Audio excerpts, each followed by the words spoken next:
Hello बच्चों, आज हम फिर जो है क्लास 12 फिजिक्स का जो है क्लास 12 भौतिक विज्ञान चैप्टर 1 का एक बहुत इम्पॉर्टेंट जो है टॉपिक फिर लेके आए हैं। और टॉपिक का नाम क्या है बेटा? कूलाम के नियम। ये कूलाम का नियम क्या होता है, इस पे कितने सवाल आते हैं, इसकी मात्रा क्या होती है, इसकी बीमा क्या होती है, सब कुछ इसमें हम इस वीडियो के अंदर डिस्कस करेंगे। और ये वीडियो आपको अच्छा लगे हमारे शेरों और श्रेणियाँ, तो इस वीडियो को लाइक शेयर एंड सब्सक्राइब करना। आप सबका जो चैनल है उस चैनल का नाम है विजन क्लासेस VI। हम इस पे बहुत डिटेल से चर्चा करेंगे। इसके बाद हम जो है चैप्टर 1 का आवेश का जो क्वांटीकरण क्या आता है, आवेश जो पहले चैप्टर का जो है वैद्युत क्षेत्र और आवेश की जो परिचय है उनको इंट्रोडक्शन वीडियो भी हम बना रखे हैं, जो हम इस वीडियो के डिस्क्रिप्शन में दे देंगे, वहाँ से जाके सभी वीडियो देख लेना। आज हम स्टार्ट करेंगे कि कूलाम का नियम क्या होता है, कूलाम पे जो है सवाले कैसे बनते हैं, कैसे कैसे इस पे सवाले आते हैं, बोर्ड एग्जाम के लिए कितना इंपॉर्टेंट है, या 3 नंबर का बोर्ड एग्जाम के लिए बहुत ज़्यादा इंपॉर्टेंट है, इस पे सवाले अच्छे से बनते हैं, इसको हम देखते हैं।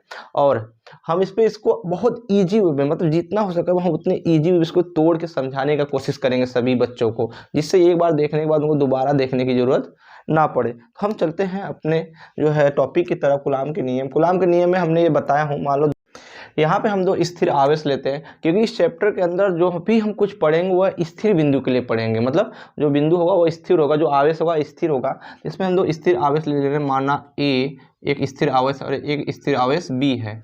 इनके बीच की जो दूरी है वो हम R ले लिए। क्या ले लिए? R ले लिए। और इस पर हम 2 आवेश रख दिए, एक Q1 और एक Q2। और कहाँ पे रखे हैं? वायु निर्वात में है। अन्य माध्यम में भी रख सकते हैं, वायु निर्वात में। अभी हम वायु निर्वात में जो है कूलाम के नियम को हम सत्यापित करेंगे।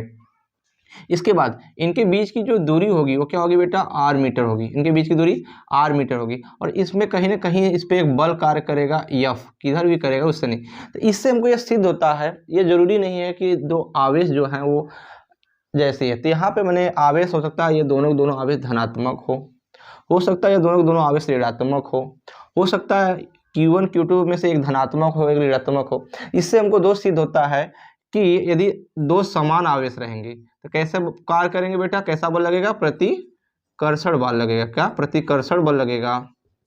और जब एक समान और एक विपरीत आवेश रहेगा कैसा बल लगेगा? आकर्षण बल लगेगा। आकर्षण बल।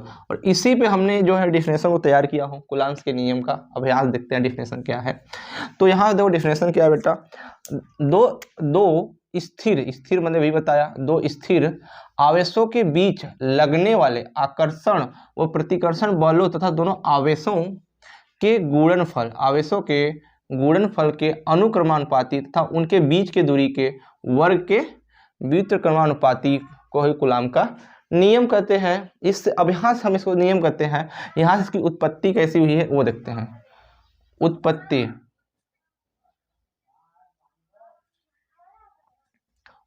देखते हैं यहाँ पे। तो यहाँ उत्पत्ति में हम क्या लिखेंगे? यहाँ पे उत्पत्ति में लिखेंगे माना 2, उत्पत्ति में लिखेंगे यहाँ पे माना 2 स्थिर आवेश। कैसा? 2 बिंदु आवेश या 2 माना जैसा भी हो, माना 2 बिंदु आवेश Q1 व Q2 है जिनके बीच की दूरी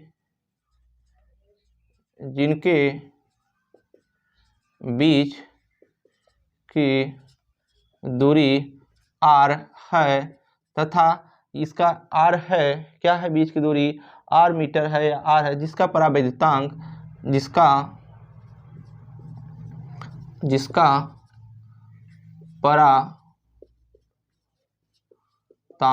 परावैद्युतांक के है। अब हम यहाँ करेंगे कूलाम के नियमानुसार। कूलाम के नियमानुसार जब चलेंगे तो यहाँ लिखेंगे हम F प्रोपोर्शनल Q1 Q2 समीकरण नंबर 1। मैंने क्या माना? अभी मैंने लिखा ना कि दोनों आवेशों के बीच के गुणनफल के अनुक्रमानुपाती होते हैं तथा बीच के दूरी के वर्ग के बीच का अनुपाती होते हैं। तो यहाँ लिखेंगे F प्रोपोर्शनल 1/r²। क्या है? वर्ग के दूरी के वर्ग के व्युत्क्रम अनुपाती, समीकरण नंबर 2। तो यहाँ लिखेंगे समीकरण 1 व 2 का तुलना करने पर तुलना करने पर यहाँ से बनेगा F प्रोपोर्शनल Q1 Q2 बटे R स्क्वायर, ये बनता है। इसके बाद ये पता होना चाहिए कि कभी भी प्रोपोर्शनल हटता है तो एक कांस्टेंट टर्म लेते हैं। क्या लेते हैं? कांस्टेंट टर्म लेते हैं, एक कांस्टेंट लेते हैं। यहाँ से जाएगा F equal to K Q1 Q2 बटे R स्क्वायर, ठीक है। इसके बाद K1 Q2 बटे R स्क्वायर, यह K क्या है? K जो है तुम्हारा एक नियतांक है। क्या बेटा? नियतांक है। K जो है एक नियतांक है। यह नियतांक किस पे है? ये वायु या निर्वात के लिए है। K यह नियतांक है जहां पर K नियतांक है और K का मान जो होता है वो होता है 1/4 पाई एप्सिलॉन नॉट, किस पे? वायु या निर्वात के लिए। वायु या निर्वात के लिए होता है। किसके लिए होता है बेटा? निर्वात के लिए होता है।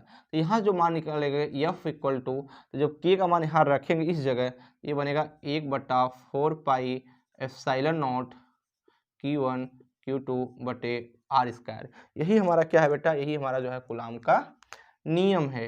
यही हमारा जो यहाँ से कूलाम का नियम है। इसका जो मान होगा, मात्रक होगा, मात्रक होगा वो क्या होगा? न्यूटन होगा। क्या होगा? मात्रक जो होगा न्यूटन होगा। लेकिन यहाँ पे 1/4 पाई एप्सिलॉन नॉट का मान भी होता है 9 गुणे 10 घाते 9। क्या? 9 गुणे 10 घाते 9। यहाँ जब लिखेंगे तो ये हमारा बनेगा 9, हाँ 9 गुणे 10 घाते 9 जो है न्यूटन मीटर अपान कूलाम स्क्वायर, ये भी मान होता है हमारा।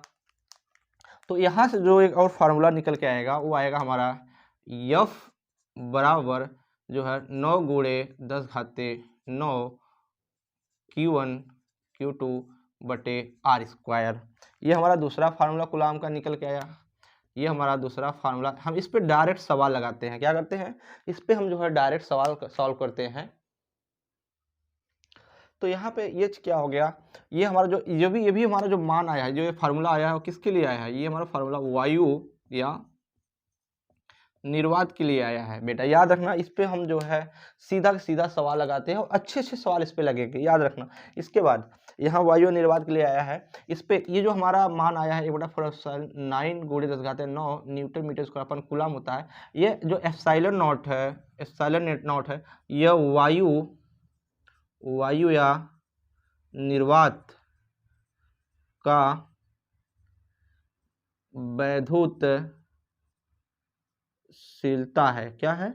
वैद्युतशीलता है, जहां पर इसका मान एप्सिलॉन नॉट का होता है 8.85 गुणे 10 घाते -12 और इसका जो मात्रक होता है, इसका मात्रक होता है तुम्हारा यहाँ से कूलाम अपान न्यूटन मीटर स्क्वायर। इस पे जो है कभी कभी एक नंबर का सवाल डायरेक्ट पूछ लेता है कि वैद्युतशीलता का मात्रक क्या है, वैद्युतशीलता का बीमा क्या है और 1/4 एप्सिलॉन का मान क्या होता है, सब पूछ लेता है। इसके बाद याद रखना, यह तुम्हारा जो कूलाम्स के नियम है इसमें भी बहुत लंबा है, कूलाम का नियम है।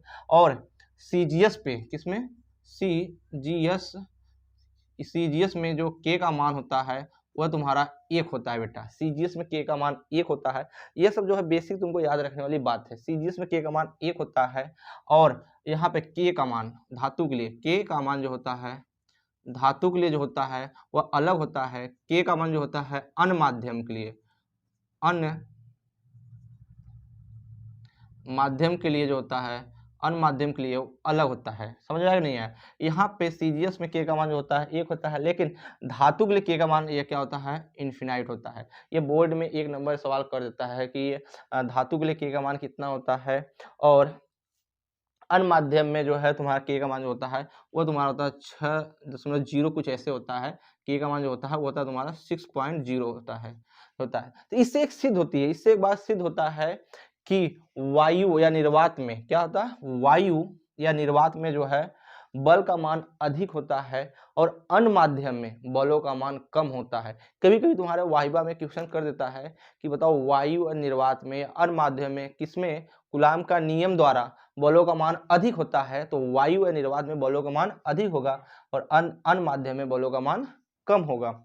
और दोस्तों ये वीडियो अच्छा लगा हो तो वीडियो को लाइक शेयर सब्सक्राइब करना, जिससे हमारी नए वीडियो का नोटिफिकेशन आप तक पहुंचता रहेगा और हम डेली टू डेली आपको क्लास 10 का सभी सब्जेक्ट, क्लास 12 के सभी सब्जेक्ट के वीडियो अपलोड करते रहेंगे, जिससे आपका 2024 में, इस साल 2024 में मैं एक अच्छा नंबर दिलाने का पूरी की पूरी प्रयत्न, पूरी की पूरी कोशिश करेंगे दोस्तों।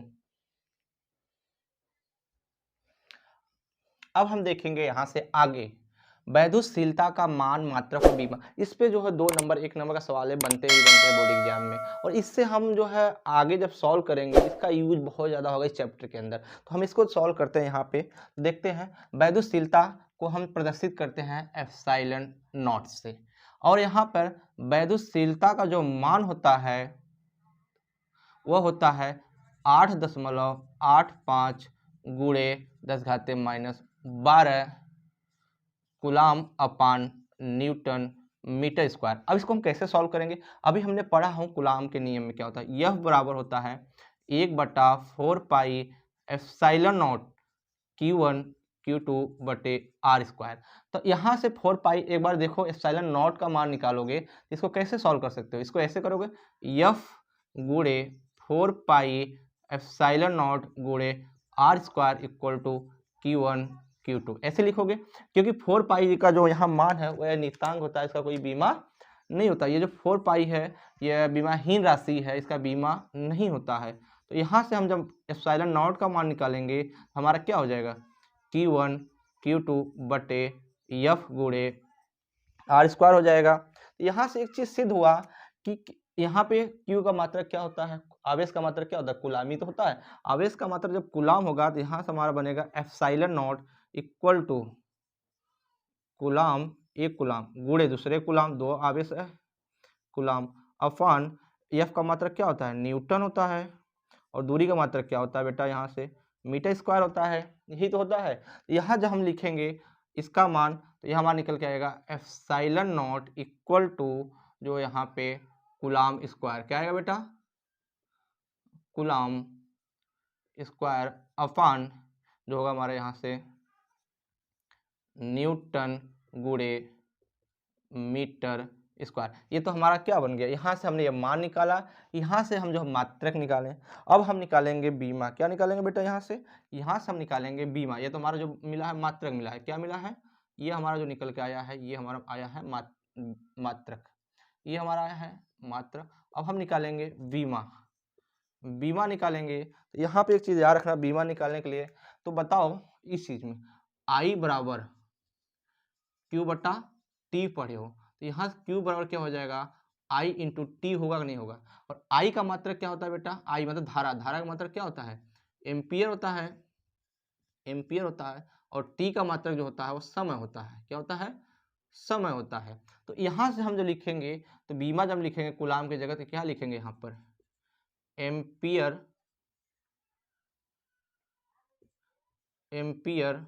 गुणे समय का होल स्क्वायर अपान न्यूटन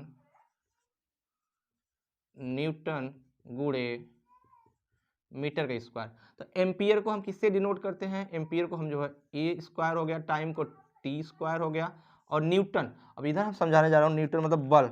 जब बल का मान निकालेंगे एफ बराबर क्या होता है बेटा, तो एफ बराबर होता है द्रव्यमान गुणे त्वरण। तो द्रव्यमान को हम देखेंगे तो द्रव्यमान यम, और त्वरण का मात्रक होता है वेग बटे समय, क्या होता है बेटा, वेग बटे समय, v बटे टी। तो इसका जब हम निकालेंगे बीमा यम, और इसका हो जाएगा यहाँ पे, तो समय क्या होता है, तो यहाँ एम एल टी पावर -2 बनेगा। इसका टोटल जब सॉल्व करोगे ये बनेगा एम एल टी के पावर -2 बनेगा। तो यहाँ हमारा जो है मात्रक जो आया वो आया हमारा एम एल टी के पावर -2, और 1 मीटर हमारा है। लंबाई का मात्रक क्या होता है, मीटर का मात्रक लेते यूनिट क्या लेते हैं, लंबाई में यल से लेते हैं। अब इस सब के सब ऊपर ले जाओ, सभी के सभी को हम जब ऊपर ले जाएंगे, यहाँ से जब ऊपर ले जाएंगे तो नहीं, अभी एक पॉइंट है, तो यहाँ पे यल स्क्वायर है और यहाँ यल है। अब इसको जोड़ोगे तो क्या बनेगा, A square T square upon M L 3 T के पावर -2। अब सबके सब ऊपर ले जाओ, जब सभी के सभी यहाँ से ऊपर ले जाएंगे बेटा, तो देखो यल तो नीचे है तो ऊपर जाके माइनस बनाएगा। अब यल ऊपर जाके क्या बनाएगा, यल के पावर -3 बनाएगा, और ये टी के पावर भी ऊपर जाएगा, एक यहाँ पर टी प्लस में बन जाएगा, और ये टी के पावर 2 है, ये दोनों जोड़ के क्या बनाएगा, टी के पावर 4 बनाएगा नहीं बनाएगा, तो यहाँ से बनाएगा t के पावर 4 और a के पावर 2। ये हमारा जो है वैद्युतशीलता का जो है यहाँ क्या निकल गया बेटा, बीमा निकल गया। इससे बहुत अच्छे से क्वेश्चन करते हैं बोर्ड एग्जाम में, इस बात को हमेशा नोटिस करना। और क्योंकि अब इस पर हम और जो है चर्चा करेंगे, लेकिन इतना हमारे बोर्ड एग्जाम के लिए सफिशिएंट है। जो कभी कोई कूलाम के नियम पे सवाल है, कूलाम के नियम क्या होता है, इसका बल किस पे अधिक होता है, किस पे कम होता है, बहुत ज़्यादा इस पर डिस्कस करता है बोर्ड एग्जाम में, और इसको बहुत हल्का इधर उधर घुमाता है, जिससे हमारे बच्चे बच जाते हैं, वो बहुत ज़्यादा कन्फ्यूजन रहते हैं। तो ये हमने पूरा कूलाम के नियम को डिटेल किया। आवेश का क्वांटीकरण क्या होता है, पहले चैप्टर का इंट्रोडक्शन पूरी वीडियो मैंने डाला हूँ कि कब उसमें घर्षण होता है, कब प्रतिकर्षण होता है, जब आवेश को लेके आते हैं एक अनावेशित चालक क्या होता है, उनके संपर्क में आने में क्या होता है, वो क्यों उसके आवेश पे डिस्ट्रीब्यूट हो जाते हैं, क्यों बढ़ जाते हैं, सारा कुछ मैंने बहुत डिटेल में समझा रखा हूँ। तब तक के लिए हम आपको नेक्स्ट वीडियो में फिर मिलते हैं दोस्तों। Bye bye.